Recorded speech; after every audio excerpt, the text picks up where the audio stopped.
Olá, Undertalizados! Tudo bem com vocês? Aqui é o Peter e hoje eu tô aqui pra mais um vídeo. E nossa, quanto tempo, cara, que eu não falo Undertalizados e não começo. Eu sei, eu cada vez me supero em tempo sem postar.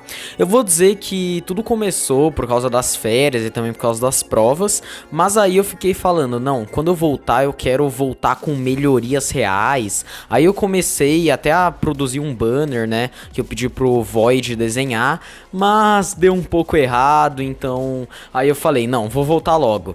E aí o planejamento era fazer esse vídeo do Glitch Tale, mas eu queria rever Glitch Tale e eu fiquei enrolando, e aí você sabe aonde isso resultou, né?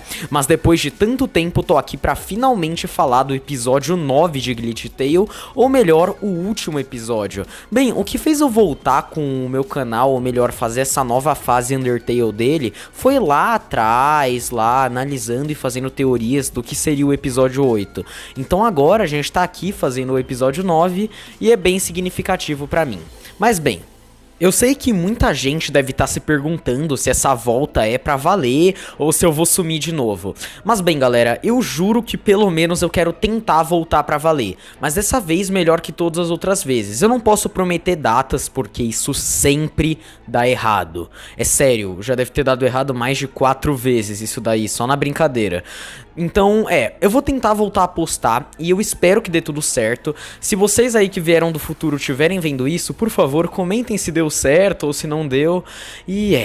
Mas agora, por que a gente não começa logo a análise do episódio? Até porque eu realmente quero comentar, porque tem muita coisa a falar, principalmente no requisito de opinião. Talvez algumas coisas meio polêmicas, mas lá vamos nós. Bem, o episódio 9 saiu no final do ano passado e dividiu bastante opiniões, até porque era o último episódio e pra superar o episódio 8 teria que ser realmente muito bom. E eu vou falar, já vou adiantar, pra muita gente não superou. Ainda assim o episódio deu várias brechas e deu um final bem realista e encerrado pra Glitch Tale. E eu quero primeiramente explicar o que aconteceu no episódio melhor e depois eu posso finalmente dar minha opinião sobre o que aconteceu. Já no começo do episódio, a gente consegue ver que a única moeba que sobrou da Beth acabou sendo corrompida pelo ódio, porque ele tava com a carcaça da Beth. E assim ela acabou caindo no Ronan e dando um efeito parecido com aquele que teve no Azrael. Até porque, vamos concordar que não é novidade que o ódio fica usando sentimentos e lembranças negativas ao seu favor. Porém, no caso do Ronan, ele não tinha raiva especificamente de ninguém. Não tem por que ele ter raiva de ninguém, até porque ele já tinha até se resolvido com o Rave, que era a única pessoa que ele tinha um desentendimento. Nesse caso, o ódio meio que fez algo diferente. Ele decidiu prender o Ronan dentro do próprio psicológico dele e dentro da própria culpa, enquanto o Ronan meio que estava sendo usado como uma simples marionete, sem consciência do que estava fazendo. Contudo, nesse caso, foi até mais fácil trazer ele de volta, não precisou de ninguém para tirar ele desse ódio, porque ele não estava com ódio de ninguém. É só tirar ele dessas lembranças negativas que foi ao respeito da sua esposa, a Zoe, que provavelmente acabou morrendo de alguma doença e ela estava hospitalizada. Em um certo dia ele pode ter saído do quarto e depois eles nunca mais se viram vivos, né? Porque ela acabou indo de F. E aí, nesse caso, depois do Rave, que tava quase morrendo pela terceira vez, é sério, quando eu reassisti Glitch Tale com meu amigo, a gente percebeu que o cara é o próprio Springtrap, ele não morre. Mas depois de conseguir salvar o Ronan, a gente viu que ainda tinha um pouco de ameaça, mas a Undyne basicamente conseguiu vencer essa ameaça com a sua última lança. E ali a gente percebe que a Undyne tava muito desgastada, e como foi até dito pela Camila Cuevas, ela não podia usar muito determinação, senão ela podia acabar até morrendo. Mas nesse caso, vamos finalmente para a luta principal. Antes de dar um adendo, a resolução da Toriel com o Esgor foi muito boa. Tava há muito tempo precisando e é uma coisa que muita AU não faz, né? Muita AU não pensa nessa relação dos dois e muito menos desenvolve. E foi muito bom ver essa resolução deles, da Toriel finalmente parando de culpar o Esgor depois de tudo que ela fez. Até porque, será que o Esgor mataria a Beth se a Toriel não tivesse atrapalhado? Eu realmente não sei. Mas não importa, o Metaton também estava vivo e finalmente a gente pode falar sobre a luta final, que essa parte dividiu opiniões. Bem, sobre a luta final não tem muito o que dizer, além do óbvio, que o Azrael meio que de primeira não conseguiu ajudar o Kara, porque ele teve que meio que recuar o Papyrus que tava com o Gaster desmaiado nos braços, então o Kara teve um pouco de momento com o ódio. E ali a gente consegue reparar em um negócio que muita gente não sei se prestou muita atenção, mas ao decorrer da luta, o ódio foi ficando mais humano. Parecia que quanto mais ele interagia com os dois irmãos, ele basicamente acabava ganhando uma forma mais humanizada, e no final do vídeo vamos até discutir sobre isso. O ódio começava a ficar cada vez mais e mais humanizado e ia até no ponto que ele destruiu a carcaça da Beth e se focou no traço de ódio apenas com um pouco de determinação. O que deu pra ver que ele inclusive tem uma certa parcela da alma da determinação naquela rachadura. Nesse caso, o Azrael finalmente conseguiu lutar junto ao lado de Kara, e o ódio cada vez, como eu disse, estava ficando mais humanizado e usando ataques um pouco mais destrutivos. Mas aí tem uma dúvida que muita gente não entendeu. Por que que no meio da luta o Kara começou a simplesmente usar ódio? Ele começou a ficar que nem na primeira temporada. Ele tava se corrompendo? Não, pessoal, não. Aquilo não era nenhum tipo de corrupção no Kara. Na verdade, aquela era a própria animosidade. A animosidade seria o ódio que o Kara absorveu do Azrael para salvar seu irmão, só que controlado pela sua determinação, sendo quase que um ódio controlado. Nesse caso, é meio que um ódio que não tá possuindo a Kara ou não tem ideologias. É um ódio realmente mais light. E até mesmo quando o ódio conseguiu matar, entre aspas, o Azrael, a gente vê que o Kara tava só se banhando dessa energia, provavelmente por causa do próprio ódio, não por causa de alguma substância. Então tava começando talvez até a se ficar descontrolado. Ainda assim, o Azrael conseguiu retornar. E essa cena, que bom que ele retornou, porque se não tivesse retornado, eu realmente ia ficar bravo, porque todo esse trampo pra salvar o moleque pra ele morrer depois... Ah, Camila Cuevas... Como diria o Frisk, não me testa. Mas enfim, pessoal, o Azrael então até se provou capaz de invocar a forma Azrael Dreamer. Ainda assim, eu não acho que nessa forma Azrael Dreamer ele iria conseguir tudo que ele conseguia, por exemplo, no final da Pacifista ou até na primeira temporada de Glitch Tale, porque para essas formas ele tinha realmente várias almas. Nesse caso aí ele só tem todos os traços mesmo. Então eu acho que, por exemplo, o próprio absorvidor de linha do tempo deve só funcionar para ataques específicos ou para puxar o próprio ódio, até porque o ódio conseguiu se segurar naquele negócio, então eu não acho que teria a mesma potência de antes. Ainda assim, pessoal, a gente consegue ver que o Azrael tá muito poderoso e foi até capaz a resistir à morte. E a luta finalmente acaba depois dessa combinação dos dois irmãos, que tava precisando até, porque, vamos concordar, quem se deu mais bem em toda essa série foi a família Dreamer. E bem, aí a gente se vê em uma cena muito curiosa, porque o ódio meio que hesitou em atacar o Azrael e o Kara. E por quê? Bem, já disse, isso aí vai ficar pro final do vídeo. Mas ele hesitou e aceitou a morte, aceitou simplesmente deixar de existir. E nesse caso a gente tem um momento super fofo que o Azrael e o Kara ficam que nem a própria audiência. Depois de tudo que aconteceu, depois de tantos anos, tantos episódios, eles realmente conseguiram. Tudo acabou. E nesse caso, pessoal, é um momento bem feliz, até que bem emocionante, deles finalmente juntos, acabando do mesmo jeito que na primeira temporada, só que de um jeito mais otimista, porque dessa vez o Kara não desapareceu. Mas eu só não posso dizer o mesmo do Frisk, que aí sim ele sumiu, e sumiu até da memória de todo mundo.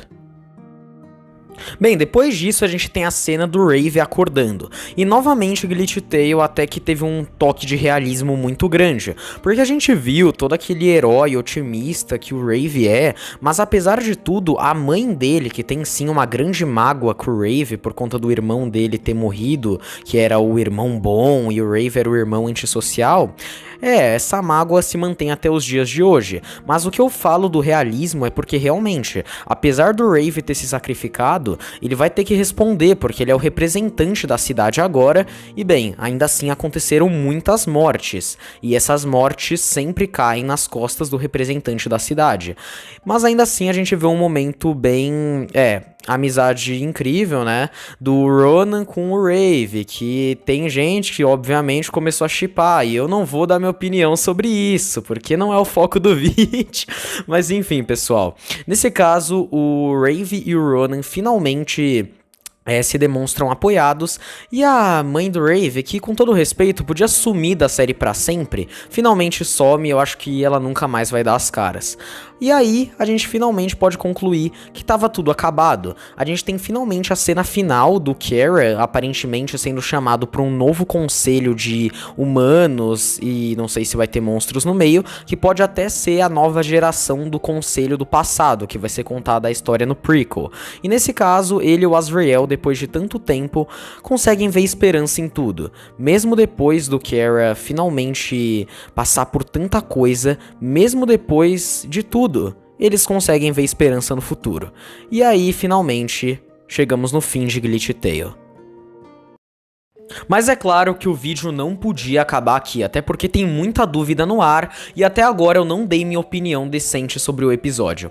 Bem, vamos começar matando um pouquinho algumas dúvidas, vai? Primeiramente, por que o ódio começou a ficar mais humano ao decorrer da luta, começou a cada vez preferir o traço de determinação ao invés do traço do medo, e hesitou depois em matar o Kara e o Azrael? Bem, pra isso a gente tem várias teorias, mas obviamente isso tá envolvido de onde surgiu o ódio. A primeira teoria que eu posso mandar pra vocês é que, pelo ódio ter sido criado com base no genocídio do Frisk, talvez o ódio tenha até algumas características do Frisk, e quem sabe algumas lembranças, não sei, talvez o ódio seja a última coisa que sobrou do Frisk, e por isso ele em um momento conseguiu hesitar em matar o Kara e o Azrael, até porque a Camila já disse no Twitter que a real razão do ódio meio que realmente hesitar em matar os dois é algo que a gente vai descobrir no futuro e que vai fazer a gente chorar. Mas bem, isso também abre chances para outra possibilidade. O ódio pode até de fato ter sido criado na Rota Genocida, mas ele talvez já tenha surgido muitos tempos atrás e talvez sido criado por alguém do prequel, que vai ser a terceira temporada de Glitch Tale, contando a história dos humanos e dos monstros antes da guerra e talvez até na própria guerra. Talvez alguém tenha criado ódio nisso ou portado ele de algum outro jeito, e a gente vai chorar porque a gente vai descobrir a verdadeira origem dele. Mas não tem muito o que falar nesse caso, apenas dizer que é por isso que talvez ele tenha começado a deixar a carcaça da Beth de lado. Talvez porque ele começou a preferir o traço do próprio Frisk, e talvez por isso que ele tem uma certa empatia com Kara e com Azrael. Se não for isso, só no futuro a gente vai descobrir. Mas agora ainda tem outro mistério pra dizer.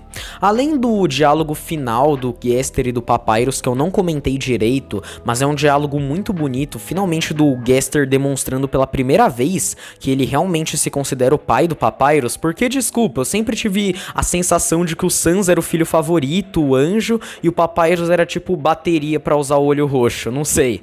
Bem, depois desse diálogo, o Gaster diz algo interessante, que cada vez mais o Gaster se tornou sombrio, e ele até diz pro Papyrus que fica muito orgulhoso do Papyrus não ter que ser um lutador. De primeira a gente acha isso aí só um diálogo bonitinho, mas agora que saiu o vídeo sobre a origem do Gaster, da relação dele com o pai dele, a gente percebe que na verdade o Papyrus é tudo que o Gaster sempre quis ser, e é por isso que o Gaster tem tanto orgulho, porque o Gaster até quis ser um monstro pacífico lá no passado, mas o destino não deixou.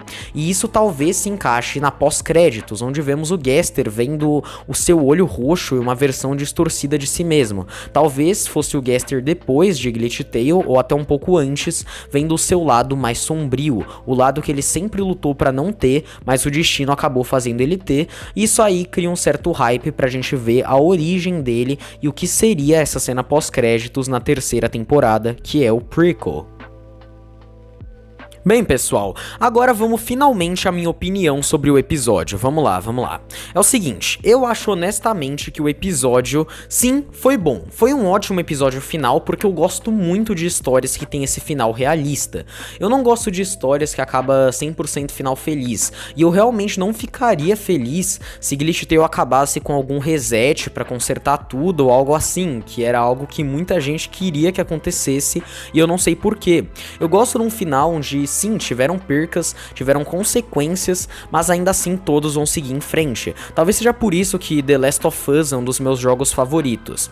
Bem, pessoal, basicamente, o Glitch Tale teve sim um final digno no requisito história, apesar de um pouco previsível, e eu admito isso, podia surpreender um pouco mais, que é o que eu acho que vai acontecer na verdade em Underverse, porque Underverse sim, eu acho que vai ser um final totalmente inesperado, mas Glitch Tale sim, realmente foi um pouco previsível. Agora sobre a luta final, que deixou muita gente brava, bem, até eu me decepcionei um pouco quando eu assisti, porque perto das lutas do episódio 8, realmente não é grande coisa. Mas reassistindo o Glitch Tale inteiro pra fazer esse vídeo junto com meu amigo, eu percebo que na verdade, as lutas do episódio 8 que estão acima da média, porque a luta desse episódio é padrão as lutas de Glitch Tale, é padrão luta de Beth versus Metaton, ou sei lá, apenas a Camila não fez nada muito diferente do que ela sempre fez. Talvez merecesse um pouco mais, talvez, mas não dá pra falar que a luta é péssima ou ruim em comparação à série inteira. Ela só é inferior às lutas do último episódio, e se você rever Glitch Tale, você vai perceber isso também, e até que vai começar a gostar dessa luta, principalmente quando você vê o Azrael se transformando.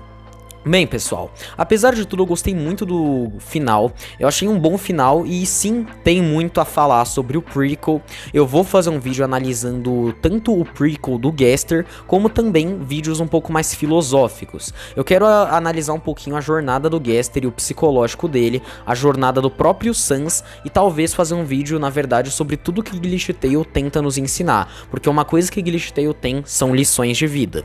Então é isso, pessoal, eu espero que tenham gostado do vídeo e da análise. Sim, eu vou tentar voltar e o próximo vídeo vai ser sobre a luta de Ink versus Error. Eu vou comparar os dois e tentar chegar numa conclusão de quem venceria numa batalha até a morte. Sim, eu sei que o LF Android já fez vídeos nesse estilo, mas eu já tinha essa ideia há muito tempo e eu não quero perder a chance de dar minha visão e meu estilo de vídeo, que eu vou tentar fazer ser diferente do dele para ficar mais único para vocês. Bem, pessoal, inclusive se inscrevam no canal dele. É isso, tenham um ótimo dia, não sei quando vocês estão vendo isso, e até a próxima.